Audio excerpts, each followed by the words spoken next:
अमावस्या के दिन दोष काल में, प्रदोष के समय पर, प्रदोष काल में शाम के समय पर जाकर किसी भी नदी, तालाब, बावड़ी, कुआं, कहीं ना कहीं जो आपके पास में हो, वहां पर एक घी का दिया, बत्ती का मुंह दक्षिण की ओर कर कर अवश्य जला कर जाना। सारे पितृदोष समाप्त हो जाएगा, सारा पितृदोष समाप्त। अमावस्या के दिन किसी भी जलाशय के पास में, नदी, तालाब, बावड़ी, कुआं, जो आपके शहर में, आपके गांव में, आपके नगर में हो, वहां जाकर लगा दे। अगर नदी, तालाब, बावड़ी, कुआं नहीं है तो पीपल का वृक्ष हो या बेलपत्री का वृक्ष हो या बट का वृक्ष हो, उसके नीचे लगा दो प्रदोष काल में। पर अमावस्या के दिन लगाएं जरूर। क्यों? क्योंकि अमावस्या के दिन पितृ शाम के समय प्रदोष काल में शंकर भगवान का नाम जाप कर कर नदी, तालाब, बावड़ी पर पानी पीने जाते हैं। वहां से जल का आचमन कर कर पितृ अपने लोक को चले जाते हैं प्रदोष काल के समय पर। इसलिए प्रदोष काल में जलाशय के पास में, बावड़ी, कुआं, नदी, तालाब के किनारे पर दिया लगाया जाता है दक्षिण की ओर मुख कर कर बत्ती का, तो पितृ आशीर्वाद देते हुए जाते हैं कि फलो फूलो, आगे बढ़ो, उन्नति करो, तरक्की करो। ये पितरों का आशीर्वाद रहता है, पितरों का वर रहता है। आप देंगे उसको मिलेगा।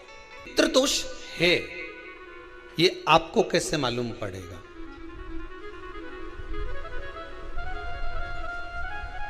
पितृ भूखे हैं, इसका तो वर्णन हमने पहले कर दिया कि रात्रि को जब आप सोने के बाद में 1-1.5 घंटे बाद अगर आपकी नींद खुल जाए, 1 घंटा 1.5 घंटा आप सो लिए, उसके बाद जो नींद खुली तो 1-1.5 घंटे तक अगर आपको नींद नहीं आ रही है, रात्रि को सोने के बाद में 1 घंटे बाद जब उठे तो आपको प्यास लग गई,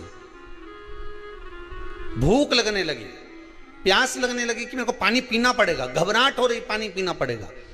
1-1.5 घंटे सोने के बाद अचानक नींद खुले और आपको प्यास लगे, समझ लेना आपके पितृ भूखे हैं और प्यासे हैं, भूखे और प्यासे हैं, उनको जल की जरूरत है। किसी भी नदी में, सरोवर में, कुंड में, बावड़ी में, तालाब में, आप तीर्थ में जाकर जब स्नान करते हैं तो स्नान करने के बाद एक काम का नियम बना लो कि अपने हाथ की अंजलि में जल लेकर अपने पूर्वजों को देना है। प्यासे रहते हैं, भाग मांगते हैं, प्राप्त करना। 3 वृक्ष पितरों के तुल्य हैं। पहला पीपल, दूसरा बट वृक्ष, तीसरा बेलपत्र का वृक्ष। ये पितरों के तुल्य हैं। अगर आपको रात्रि में नींद नहीं आ रही है, ऐसा लगता है कि रात्रि को 1 घंटा 1.5 घंटा सोने के बाद कुछ गलत गलत विचार आने लगते हैं, नींद सुबह 3 बजे तक, 4 बजे तक नहीं आती, 4 बजे के बाद फिर नींद आती है, तो एक प्रैक्टिकल जरूर कर कर देखना। एक प्रैक्टिकल करने में क्या जाता है, प्रयास करने में क्या कुछ जाता है क्या? प्रैक्टिकल कर कर देखना कि कहीं सीओर वाला महाराज झूठ तो नहीं बोल रहा है, तो प्रैक्टिकल करने में कुछ नहीं जाए। 1 लोटा पानी लो, उसमें थोड़ा सा कच्चा दूध डाल लीजिए, श्राद्ध पक्ष चल रहा है, बेलपत्री का पेड़ या पीपल का पेड़ या बट का पेड़, इन पेड़ के नीचे ले जाकर उस दूध को दोपहर में सुबह 10 बजे से लेकर 12 बजे के बीच में ले जाकर चढ़ा दीजिए। रात्रि को फिर ना आपको प्यास लगेगी, ना भूख लगेगी, नींद एक बार लगी तो सुबह ही खुलेगी। प्रैक्टिकल करने में क्या जाता है? पानी डालने में तुम्हारा कुछ जाएगा? अरे बोलो तो सरी, प्रैक्टिकल करने में क्या जाता है? कुछ भी नहीं बिगड़ेगा। ये तो बस जल डालोगे तुम्हारा ही कुछ अच्छा हो सकता है, बाबा की कृपा। 3 वृक्ष पितरों के तुल्य हैं। पहला जम के बोलिए पीपल, दूसरा बट वृक्ष, तीसरा बेलपत्री का वृक्ष। 3 पीपल के वृक्ष में 52,000 ब्राह्मण एक साथ निवास करते हैं, इसलिए पितृतुल्य है। बट वृक्ष ब्रह्मा जी के मस्तक से बना, इसलिए पितृतुल्य है। और बेलपत्री का वृक्ष माता पार्वती जी के अश्रु से बना।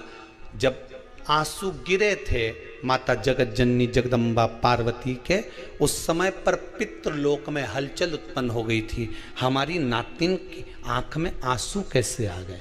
मैनावती की पुत्री है,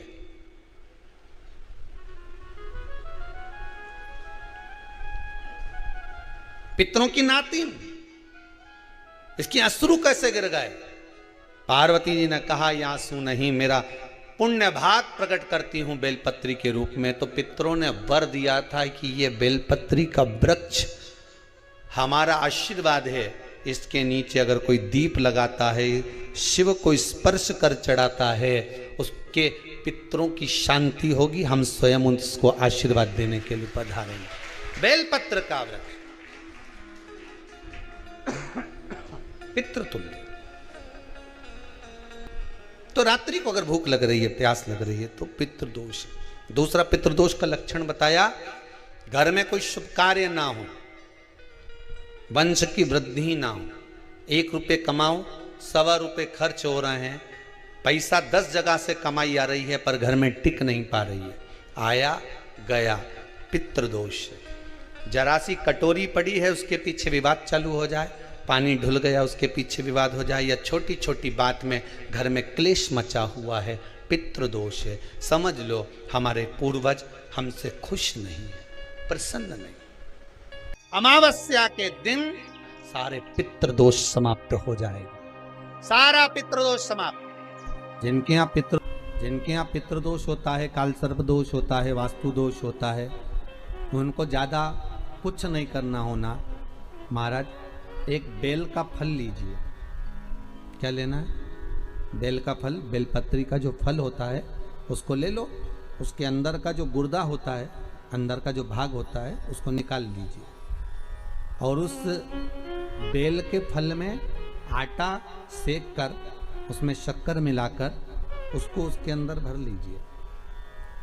अमावस्या के दिन सुबह 10 बजे से पहले उस बेल फल में, जिसमें तुमने पंजेरी भरी है, आटा सेक कर भरा है शक्कर के साथ में, उसको अपने घर में घुमाने के बाद में जिसको काल सर्प दोष बताया है, पितृदोष बताया है या वास्तु दोष का स्मरण बताया है, घर में सब दूर घुमाकर अपने परिवार का हाथ का स्पर्श कराकर पीपल के पेड़ के नीचे खड्डा खोदकर उस बेलपत्र के उस फल को दाब दीजिए, उस फल को उसमें दबा दीजिए।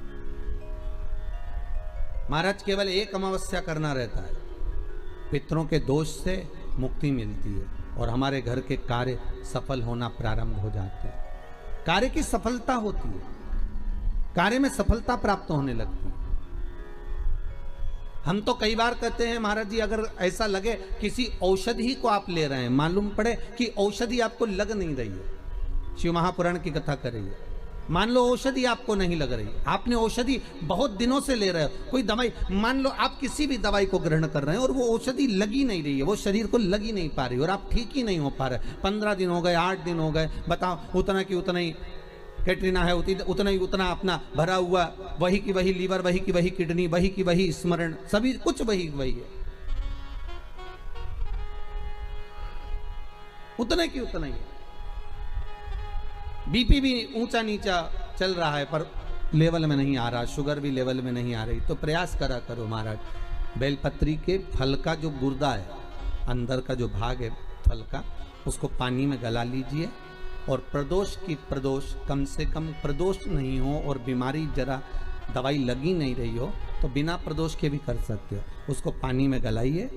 आधा घंटा पानी में, जैसे आपको सुबह मंदिर जाना है 10 बजे, तो सुबह स्नान कर कर कम से कम 6:30-7 बजे उसको पानी में गला दीजिए और उस बेले के फल का गुर्दा से गला हुआ पानी शिव जी को ले जाकर समर्पित कर दीजिए। महाराज उस पानी में से थोड़ा सा 1 चम्मच पानी शिव जी पे चढ़ा हुआ लेकर आ जाइए। उस पानी को जो बीमार व्यक्ति है उसको औषधि देने से पहले मात्र आधी चम्मच से भी आधा चम्मच उसको दे दीजिए। भगवान शंकर का श्री शिवाय नमस्तुभ्यम का जाप कर कर उस पानी को देने के बाद अगर आप औषधि देंगे तो ये पक्का है कि औषधि अपना कार्य करना प्रारंभ कर देगी और वो स्वस्थ होना प्रारंभ हो जाएगा। वो स्वस्थ हो औषधि के लिए 7 स्थान शिवलिंग के बताए हैं। जहां पर भूल से भी अगर कोई चंदन की उंगलियां लगा देता है, 7 स्थान ऐसे हैं जहां चंदन की मात्र उंगलियां लगा देने से ही शिव पितृलोक के पितरों को मुक्ति प्रदान करके वैकुंठ लोक का निवास दे देते हैं। 7 स्थान।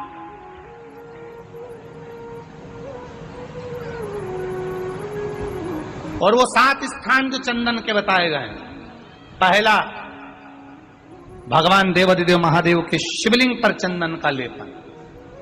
समझ लेना जरा बहुत अच्छे से। आपको लगता है स्वप्न में कोई मुर्दे दिख रहे हैं, या कोई जल रहा है, या कोई मर रहा है, या कोई चला गया है, ऐसा भय लगता है। बच्चों को मानी भेजूंगी ऐसा हो जाएगा, पति को मानी भेजूंगी ऐसा हो जाएगा, कोई हमारे कोई गलत तो नहीं कर रहा है, आपको लगता है। 7 स्थान चंदन के बताएं महाराज। पहला शिवलिंग, दूसरा जहां गणेश जी का स्थान है, मालूम है ना सबको? जम के बोलो जरा, मालूम है ना सबको? जहां गणेश जी का स्थान है वहां अलग से गणेश जी बैठे, वहां नहीं। शिवलिंग में जलाधारी के ठीक सामने राइट में गणेश, लेफ्ट में कार्तिकेय, बीच में अशोक सुंदरी।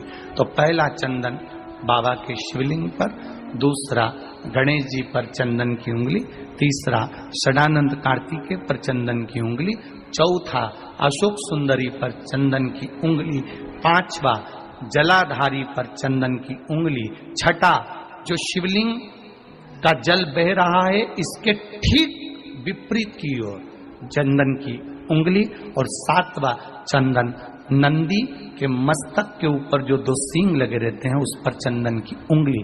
ये कब लगाई जाती है? या तो अमावस्या के दिन। आपको लगता है कि हमारे पूर्वजों का उद्धार नहीं हुआ, हमारे पूर्वजों का कल्याण नहीं हुआ, कहीं अधोगति में कोई चला गया है, उसका बस एक बार, रोज नहीं जरूरत है, प्रतिदिन जरूरत ही नहीं, महीने में एक बार अगर अमावस्या के दिन भी आपने चंदन के थोड़ा सा चंदन अगर मेरे देवाधिदेव महादेव को 7 स्थान पर समर्पित किया है।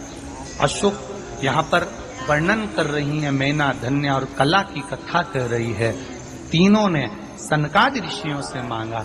चंदन भगवान को अति प्रिय होता है, और चंदन ही एक ऐसा होता है जो पितरों को भी प्रिय होता है, जिसका स्पर्श मात्र लगने से पूर्वजों का कल्याण हो जाता है। वो चंदन का अमावस्या के दिन जो नदी, तालाब, बावड़ी, कुआं किसी भी एक जगह पर अपने पूर्वजों का नाम लेकर शाम के समय पर दिया लगाएगा, ये मेरा विश्वास रहता है, उसके लिए कुबेर भंडारी भंडार जरूर बनेगा, पितृ भंडार जरूर बनेंगे। अमावस्या, तुलसी की लकड़ी पानी में घुमाकर, लकड़ी नहीं हो तो माला तो होगी ही, जल में भ्रमण कराकर, जल में घुमाकर, तुलसी की लकड़ी को जल में डालकर स्नान जो करता है, मात्र घुमाना है, लकड़ी डालकर नहीं रखना है, घुमाकर अपने पूजन वाले स्थान पर रखना, या पानी में पहले से घुमा लो, उस पानी को ले जाकर डाल दो। अमावस्या स्नान जो जीव करता है, शिव महापुराण की कथा कहती है, जितनी वर्ष में सोमती पड़ती है, सोमती अमावस्याएं पड़ती हैं, शनिचरी अमावस्याएं पड़ती हैं, सारी अमावस्या का पुण्य उस जीव के खाते में चला जाता है। तो अच्छे से ध्यान रखिएगा, आप ब्राह्मण को भोजन कराएं ना कराएं, आपने धूप छोड़ी ना छोड़ी वो पता नहीं, गाय को रोटी दी ना दी, स्वान को भोजन दिया ना दिया, कौए को भोजन दिया ना दिया, चलेगा। पर अमावस्या के दिन, उस दिन प्रदोष काल में, प्रदोष के समय पर, शाम के समय पर जाकर किसी भी नदी, तालाब, बावड़ी, कुआं, कहीं ना कहीं जो आपके पास में हो, वहां पर एक घी का दिया, बत्ती का मुंह दक्षिण की ओर कर कर अवश्य जला कर जाना, सारे पितृ दोष समाप्त हो जाएगा। से निवेदन है, माताओं से निवेदन है, मान लो आपको कोई ब्राह्मण देवता ने कहा कि आपके यहाँ पितृ दोष है, तो आपको घबराना नहीं है कि महाराज जी मुझे क्या करना पड़ेगा। पितृ दोष है, एक चावल का दाना घर में से लीजिए, हथेली पर रखिए।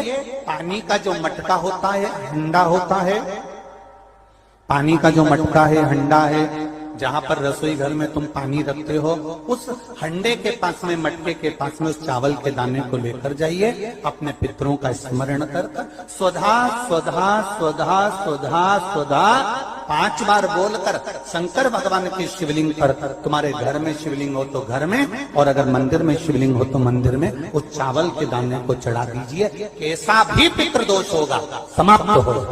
कि गाय जब अपने बछड़े को दूध पिलाए और बछड़े के मुख पर जो फेन आए, उस फेन को अमावस्या के दिन दोपहर में 12 बजे चम्मच में लेकर, जो बच्चा चिड़चिड़ करता हो या पढ़ाई में मन नहीं लगता हो या दिमाग थोड़ा सा कमजोर हो, डॉक्टर के इसका विवेक काम नहीं कर रहा, बुद्धि काम नहीं कर रही है, उस बच्चे को 2 या 3 अमावस्या गाय जब बछड़े को दूध पिलाए, बछड़े के मुंह पर जो फेन आता है वो फेन उस बच्चे को पिला दिया जाए तो बच्चा विद्वान होता है, उसका विवेक काम करना प्रबल हो जाता है।